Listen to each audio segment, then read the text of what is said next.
Another program that was trying to make their way back to mattering once again was Florida State University. They've done that, going 9-3, winning 5 straight games after that Clemson loss, putting up historic numbers on the ground, rushing for over 200 yards in 7 consecutive games for the first time since 1987.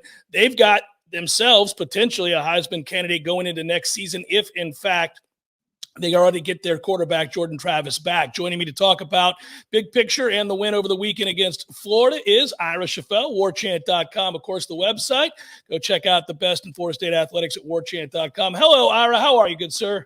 I'm great, Jeff. How you doing, man? I'm doing well. All right, so I asked Eric McKinney this a moment ago because SC has been out of the limelight. Now they're very much in the limelight. Florida State feels like they're knocking on the door to being a team in the limelight again with those 5 straight wins, sweeping the state rivals and doing better and better as we see offensively. They've got a guy at quarterback that the whole country will be talking about. What did the win over Florida on Friday night mean for Florida State? I think it meant a lot, and it's funny, some people looked at the celebration, the way the players celebrated, the way the student body and a lot of the fans went on the field after the game to celebrate and looked at it like, well, why are you guys celebrating beating a 6-6 team the way you are in Florida? But, this season's really been about getting Florida State back to the point where they're not just competitive against their rivals, but actually beating some of the rivals. And they did that this year. They swept Florida and Miami, as you said. It's the first time Florida State's done that since 2016. They're state champions again, self-proclaimed state champions. I don't know if UCF has anything to say about it, but Florida State beat both of their rivals. They played really well in some big games this season, finished 9-3. It's their best record in a long time. They're going to be going to a good bowl game. They haven't been bowl eligible the last few years. So it really was it was a good punctuation point on what's been a very good bounce back season for this program. Again, beating Florida isn't the biggest deal in the world when you look at them in the season they had, but it kind of finished the deal for this team that really, has turned around Florida State football. Well, if you think about it, Ira, too, they bookend with SEC wins. Basically right. The first game was a warm-up game against a glorified high school. But that first real game is against LSU in New Orleans. For fans that don't remember, go back to the start of the season, high-profile matchup, fun game. Florida State, LSU comes down to the last seconds, field goal, extra point block, and Florida State gets that win. They couldn't have known it at the time, Ira, but LSU was going to go and be knocking on the door of the college football playoff. That's obviously off the table now that they got stomped by Texas A&M last night. But you think about that at the time, I don't think Florida State fans realized that that's how good this team could be, Florida State that is, and that's how good that LSU team was going to be. And now you conclude it, like you say, with these 5 straight victories, and even their losses. When you go back to the 3-game losing streak, you look at a team like Clemson, for example. That game came down till late in the fourth quarter. There are no bad losses on the resume for Florida State. I guess the next question is, you're right, they're going to go to a great bowl. Roster retention, you got a lot of guys people are going to wonder about. If Florida State's offense in particular comes back next year, you're going to have a lot of chatter about this being a top 10 offense with a Heisman candidate at quarterback. What are your thoughts on who goes and who stays, in particular the quarterback, Jordan Travis?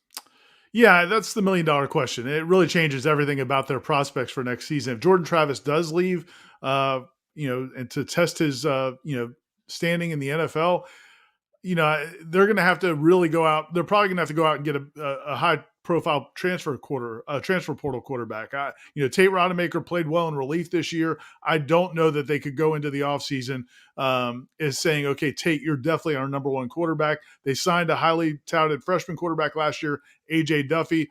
We didn't see anything during preseason or during this season in practices or when he got in games to say, oh, yeah, he's definitely ready to take the mantle. So I think if Jordan leaves, they're going to have to go out and get a portal quarterback. But the good news is I think they'd be very attractive because you see a lot of the weapons they'd be bringing back.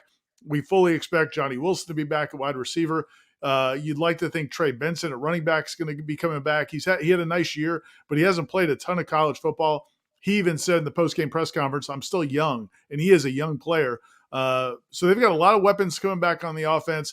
If Jordan Travis comes back, though, like you said, yeah, man, he's going to be one of the faces of college football going into next season.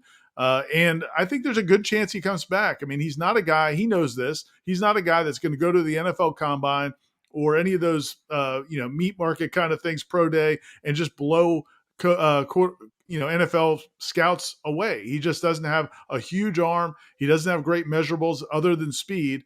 And so, there's going to be questions about whether or not he can play at that level. I don't think he would be a high draft pick this year. Now, if he comes back and has another huge year, then maybe that changes. So I think it'll be attractive to him to stay. If he does, it's a big deal, man. Florida State will be a team that might be a top 10, top 15 team going into next season. Yeah, final thing here, Ira, because Florida State, for those that don't know, have done a magical job of evaluating and convincing kids in the transfer portal to come to Florida State.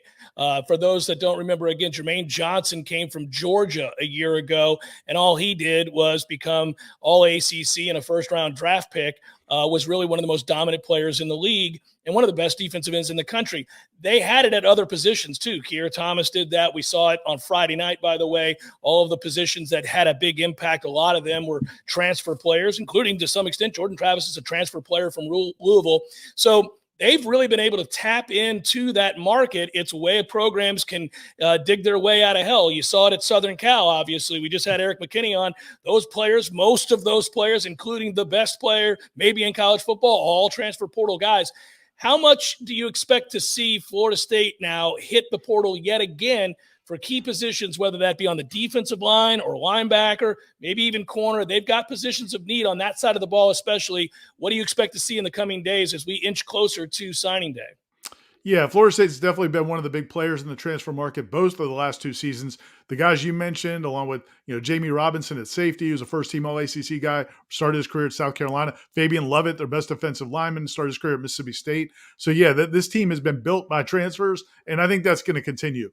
That's not necessarily what any coach wants to say is their long-term strategy. They all want to say they want to build through the high school ranks, but Florida State's still at a point where they're going to have to do a major job in the portal, in probably number one position is going to be defensive end again. As you mentioned, Jermaine Johnson 2 years ago goes to become ACC Defensive Player of the Year, first-round pick.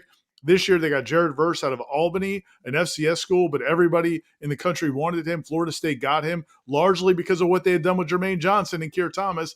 And now Jared Verse, if he's going to be a first-round pick, which some people think, then there's a good chance he's going to go.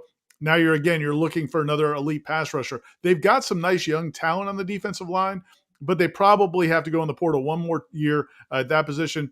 I think linebacker could be a position, and definitely the secondary. I don't think there's any question. The secondary, Florida State's pass defense statistically looked pretty solid this year, but they did not have a good game on Friday against Florida. And I think a lot of us think that they need to get better back there. And they're going to lose Jamie Robinson, who's one of the best safeties in the ACC, and they might lose another player or two in that secondary. So that's another position I think they're going to go hard after.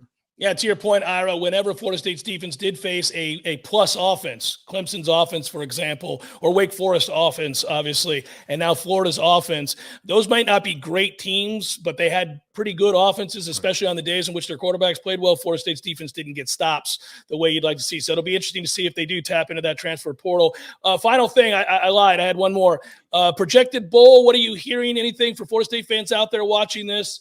Obviously, go to warchant.com, follow along, make sure that you're watching what they do as signing day approaches. They'll have a bowl game this year to get ready for. Where do you think they play, or what are you hearing? Yeah, I think there's a really good chance they'll stay in the state of Florida. All of the state bowls would love to have Florida State. The Orange Bowl would have loved to have had them if Clemson had gotten the playoff. Florida State would have been a huge draw to South Florida at the Orange Bowl. That's off the table now. But, I think Orlando, the Cheez-Its Bowl, the Gator Bowl would love to have them. I don't know if they're – I think the Cheez-It Bowl is probably going to be the place just because I can't imagine them passing on the opportunity to get a Florida State team that, you just really expect to travel well, because this has been their first bowl trip in a few years and their first kind of substantial bowl trip and since they went to the Orange Bowl in 2016. So I think my guess is that's where they'll end up. Ira, thanks for your time this morning, buddy. Appreciate it as always. For those who want to read more of Ira and the rest of the staff there at Warchant, go to warchant.com for the best of On3 and the best of Florida State football coverage. Take care, buddy.